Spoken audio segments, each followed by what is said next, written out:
இலங்கையில இன்னும் ஒரு தேர்தலுக்கான திகதி அறிவிக்கப்பட்டிருக்கிறது. மே மாதம் 6ஆம் தேதி உள்ளூராட்சி சபைகளுக்கான தேர்தல் நடக்க போகுது. மே மாதம் 6ஆம் தேதி இந்த தேர்தல் நடக்க இருக்கு.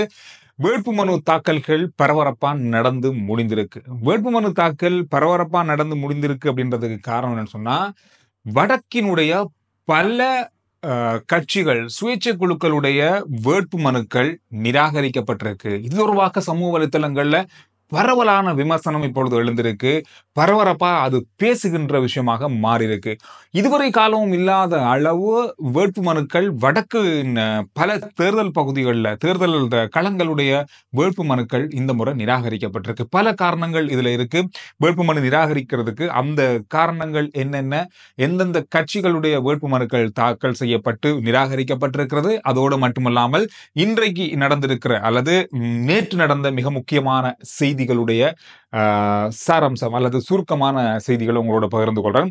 இப்ப நான் வீடியோ ரெக்கார்ட் பண்ணி கொண்டிருக்கிற நேரம் அதிகாலை 2 மணி காலையில. இந்த நேரம் தான் இந்த வீடியோ நான் ரெக்கார்ட் பண்றேன்.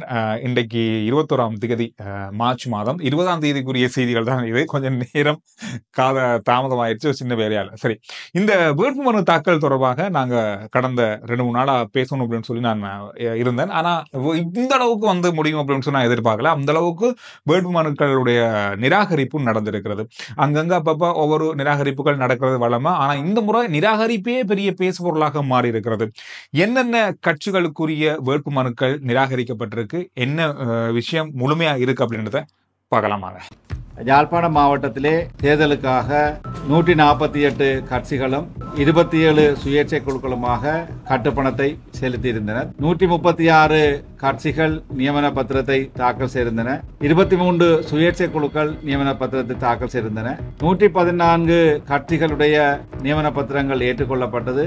10 சுயேட்சை குழுக்களுடைய நியமன பத்திரங்கள் ஏற்றுக்கொள்ளப்பட்டது.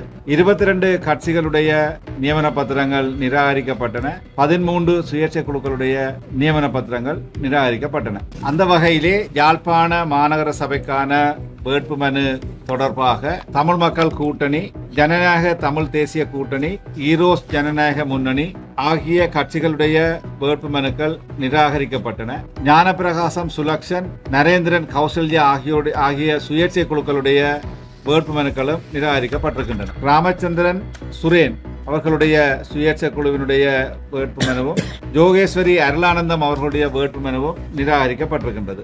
பருத்தித்துறை நகர சபைக்கான வேட்புமனுவிலே அனைத்து வேட்புமனுக்களும் ஏற்றுக்கொள்ளப்பட்டிருக்கின்றன. சாவகச்சேரி நகர சபைக்கான வேட்புமனுவிலே ஜனநாயக தமிழ் தேசிய கூட்டணி கட்சியினுடைய நியமன பத்திரம் ஏற்றுக்கொள்ளப்படாது.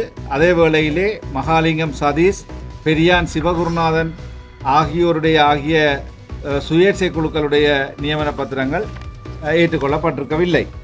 ஒவ்வொரு கட்சிகள், ஒவ்வொரு சுயேட்சை குழுக்கள் சமர்ப்பித்த அந்த நியமன பத்திரங்களை நாங்கள் தேர்தல் சட்ட விதிகளுக்கு அமைவாக பரிசீலித்த வகையிலே அங்கு காணப்படுகின்ற குறைபாடுகள் சுட்டிக்காட்டப்பட்டு அந்த விவரங்கள் அவர்களுக்கு இன்றைய இந்த கட்சிகள் சுயேட்சை குழுக்களுக்கான கலந்துரையாடலிலே வாசிக்கப்பட்டு அவை அவர்களுக்கு ஒப்புவிக்கப்பட்டிருக்கின்றது. பிறப்பு சான்றிதழை சமர்ப்பிப்பது தொடர்பான ஒரு குழப்பமான சூழ்நிலை கட்சிகள் வெளியில் தெரிவித்திருக்கிறார்கள். இது தொடர்பான பிறப்பு சான்றிதழ்கள் தொடர்பாக எங்களுக்கு தேவை ஏற்பட்ட போது நாங்கள் அது தொடர்பாக தேர்தல் ஆணைக்குழுவுக்கு எழுத்து மூலம் அது தொடர்பாக கிடைக்கப்பெற்ற அந்த விடயங்களிலே நாங்கள் பரிசீலித்து அதற்குரிய அறிக்கையை அவர்களிடத்திலே கோரியிருந்தோம். அதன் அடிப்படையிலும் ஏற்கனவே சட்டத்திலே குறிக்கப்பட்டிருக்கின்ற விடயங்கள் தொடர்பாகவும் தான் எங்களால் நடவடிக்கை எடுக்க முடியும். அந்த வகையிலே நாங்கள் அதற்கு கட்டுப்பட்ட வகையிலே எங்களுடைய நடவடிக்கைகளை மேற்கொண்டு அதோடு அக்கரைப்பற்று மாநகர சபை உள்ளூராட்சி தேர்தலுக்கான வேட்பு மனுக்கள்ல தேசிய காங்கிரஸ் கட்சியினுடைய வேட்புமனு நிராகரிக்கப்பட்டிருப்பதாக நான் பார்த்தேன். அதோட மலையகத்துடைய கொத்மலை உள்ளூராட்சி தேர்தல் தொகுதியினுடைய வேட்புமனு, இலங்கை தொழிலாளர் காங்கிரசினுடைய வேட்புமனு நிராகரிக்கப்பட்டிருக்கு. இதுக்கு எதிராக நீதிமன்றத்தில் வழக்கு தாக்கல் செய்ய போவதாக அந்த கட்சியினுடைய உயர் மட்டம் அறிவித்திருக்கு. என்ன பொறுத்த வரைக்கும் தேர்தல் திணைக்களம் எடுத்திருக்கிற இந்த நிராகரிப்புகள், தேர்தல் திணைக்களம் எடுத்திருக்கிற முடிவுகள் இதற்கு எதிராக வழக்கு தாக்கல் செய்யப்படும் போது அதுல நாங்க வெற்றி பெறுறது அப்படின்றது 1% தான் இருக்கும். அதையும் விட குறைவு என்று தான் சொல்லலாம். 99% அது தேர்தல் திணைக்கள பக்கமாகவே தான் இருக்கும். காரணம் சொன்னா அவங்க சரியான முறையில சரியா ஆராய்ந்து தான் இதை செஞ்சிருப்பாங்க. அந்த அடிப்படையில வழக்கு தாக்கல் செய்யறது எல்லாருக்கும் அவங்களுடைய உரிமை. அது தொடர்பாக வழக்கு தாக்கல் செய்யலாம், அதற்கான இடம் இருக்கு. ஆனாலும் அதுல நாங்க வெற்றி பெறுவோமா அப்படின்னு பார்க்க நிச்சயமா 1% தான் இருக்கு. இதுவும் ஒரு முக்கியமான விஷயமாகவே நாங்க பார்க்கலாம்.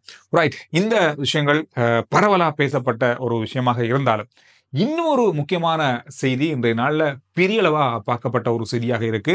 அதாவது 2000ஆம் ஆண்டு டிசம்பர் மாதம் மிர்சுவில்ல இடம்பெற்ற கொலை தொடர்பான ஒரு மரண தண்டனை கைதியினுடைய விடுதலை தொடர்பான ஒரு செய்தி. அதாவது 2020ஆம் ஆண்டு டிசம்பர் மாதம் 8 பொதுமக்கள் கொலை செய்யப்பட்ட சம்பவத்தோடு குற்றவாளியாக அடையாளம் காணப்பட்டு முன்னாள் இராணுவ அதிகாரி ஒருவருக்கு, அதாவது சுனில் ரத்நாயக் என்ற இராணுவ அதிகாரிக்கு மரண தண்டனை விதிக்கப்பட்டிருந்தது 2015ஆம் ஆண்டு நீதிமன்றத்தால.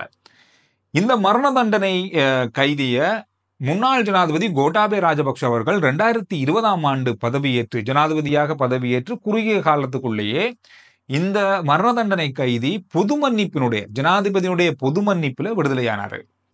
இந்த விடுதலை, அதாவது ஜனாதிபதி அவர்கள் சட்டவிரோதமான முறையில இந்த மரண தண்டனை கைதியை விடுதலை செய்தார் அப்படின்ற ஒரு அடிப்படையில அதற்கு எதிரான மேல்முறையீட்டு நீதிமன்றத்துல வழக்கு தாக்கல் செய்யப்பட்டிருந்தது அந்த குடும்பத்தினுடைய சார்பாகவும் பொது அமைப்பாலே. இந்த வழக்கினுடைய விசாரணை இப்பொழுது நடந்து கொண்டிருக்கு. இந்த விசாரணையில முன்னாள் இராணுவ அதிகாரி, அதாவது மரண தண்டனை விதிக்கப்பட்ட அந்த கைதி பொது மன்னிப்புல விடுதலை செய்யப்பட்டார். முன்னாள் ஜனாதிபதி கோட்டாபய ராஜபக்ஷ அவர்களுடைய பொது மன்னிப்புல அந்த பொது மன்னிப்புக்கு எதிராக வழங்கப்பட்ட இந்த வழக்கினுடைய விசாரணைகளின் போது நீதிமன்றம் என்ன இன்றைக்கு சொல்லியிருக்காங்கன்னு சொன்னா, அந்த முன்னாள் இராணுவ அதிகாரி வெளிநாடு செல்வதற்கான தடை விதிக்கப்பட்டிருப்பதாக அறிவிச்சிருக்காங்க. எனவே இந்த விசாரணைகள் முடியும் வரை அவர் வெளிநாடு செல்ல முடியாது. இந்த விஷயம் இன்றைய நாள்ல பார்க்கக்கூடிய ஒரு முக்கியமான செய்தியாக இருந்தது. உங்களுக்கு இன்னொரு சம்பவத்தை ஞாபகப்படுத்துறேன். இதே ஜனாதிபதி கோட்டாபய ராஜபக்ஷ அவருடைய ஆட்சி காலத்துல துமிந்த சில்வா அவர்கள் அவர் மரண தண்டனை கைதியாக அடையாளம் காணப்பட்டவர். அவரும் விடுதலை செய்யப்பட்டிருந்தாரு. அவர் வழங்கிய அந்த மரண தண்டனை கைதியினுடைய பொது மன்னிப்பு விடுதலையானது சட்டவிரோதமானது அப்படின்ற ஒரு கட்டத்துல எதிர்ப்பு தெரிவித்து வழக்கு தாக்கல் செய்யப்பட்டது. அவரை மீண்டும் நீதிமன்றம் அந்த மரண தண்டனையை உறுதி செய்து அவருக்கான தண்டனையை இப்பொழுது நீதிமன்றம் கொடுத்திருந்தது. அவர் இப்ப சிறையில் இருக்காரு. இது ஒரு முக்கியமான விஷயமாக பார்க்கக்கூடியதாக இருக்கு. அதோட நாங்க பரவலா பேசிய ஒரு முக்கியமான நபருடைய செய்தி, அதாவது முன்னாள் பிரதி போலீஸ் மா அதிபர் தேசபந்து தென்னக்கோன் அவர்கள் ஒரு நாள் விளக்கமறியலில் வைக்கப்பட்டிருந்தாரு. நீதிமன்றத்தில் அவர் ஆஜர்படுத்தப்பட்ட பலத்த பாதுகாப்போட நீதிமன்றத்தில் அவர் ஆஜர்படுத்தப்பட்டிருந்தாரு. உண்மையை சொல்ல போனா அவருடைய முகத்தை கூட மீடியாக்களுக்கு காட்டவே இல்லை போலீசார். அந்த வாகனத்துல அப்படியே கொண்டு போயிட்டாங்க. எந்த இடத்துலையும் அவர் கைது செய்யப்பட்டதுக்கு பிறகு எங்கேயுமே அவருடைய போட்டோ, அவருடைய முகம் வெளிவரல அப்படின்றது ஒரு முக்கியமான விஷயமா இருக்கு. பலத்த பாதுகாப்போட அவர் அழைத்து வரப்பட்டார் நீதிமன்றத்துக்கு. வருகின்ற ஏப்ரல் மாதம் 3ஆம் தேதி வரைக்கும் அவருக்கு விளக்கமறியல் வழங்கப்பட்டிருக்கு. பலதரப்பட்ட விசாரணைகள் இப்பொழுது இடம்பெற்றுக் கொண்டிருக்கிறது.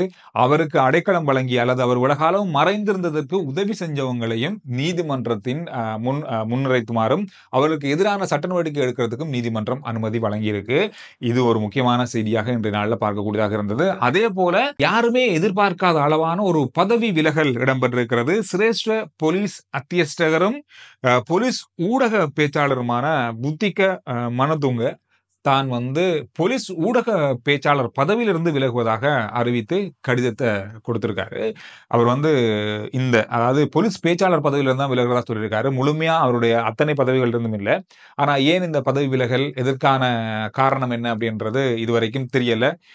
நாளைக்கு தான் இது தொடர்பான அல்லது இன்றைக்கு தான் இது தொடர்பான தகவல்கள் வெளிவரலாம் அப்படின்னு சொல்லி எதிர்பார்க்கப்படுது. வருகின்ற ஏப்ரல் மாதம் 1ஆம் தேதியிலிருந்து வரி செலுத்துற நடைமுறை பரவலா வரப்போகுது. எனவே நிறைய நிறைய பேர் வரி செலுத்தாம இருக்காங்க, இவங்களை கண்டுபிடிச்சி இந்த வருஷத்துல அதிகளவான வரி செலுத்துவோரை நாட்டுக்கு அறிமுகப்படுத்தணும் அப்படின்ற ஒரு திட்டத்தை அரசாங்கம் வந்து தொடர்ச்சியா முன்னெடுத்து கொண்டு வராங்க. உள்நாட்டு இறைவரி திணைக்களத்தினுடைய சட்டம் மூலம் நாடாளுமன்றத்தில் நிறைவேற்றப்பட்டிருக்கிறது. எனவே இது எல்லாத்தையும் வைத்து வருகின்ற 1ஆம் தேதியிலிருந்து இந்த வரி செலுத்துற நடைமுறை கடுமையாக இருக்கும், மிக நுணுக்கமாக இருக்கும். யாரும் வரி செலுத்த முடியாத அதாவது வரி செலுத்துறதுலேருந்து விலக முடியாத அளவிலான கட்டுப்பாடுகள் கொண்டு வரப்படும் அப்படின்னு சொல்லி எதிர்பார்க்கலாம். இது ஒரு முக்கியமான விஷயமா இருக்கு.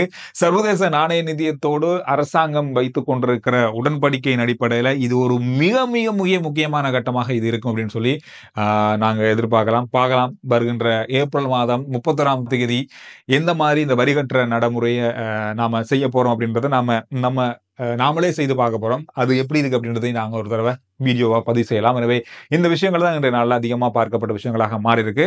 RJ Chandru report YouTube channel, Facebook page, WhatsApp channel எல்லாத்தையும் ஃபாலோ பண்ணுங்க. அடுத்த வீடியோல நான் உங்களை சந்திக்கிறேன்.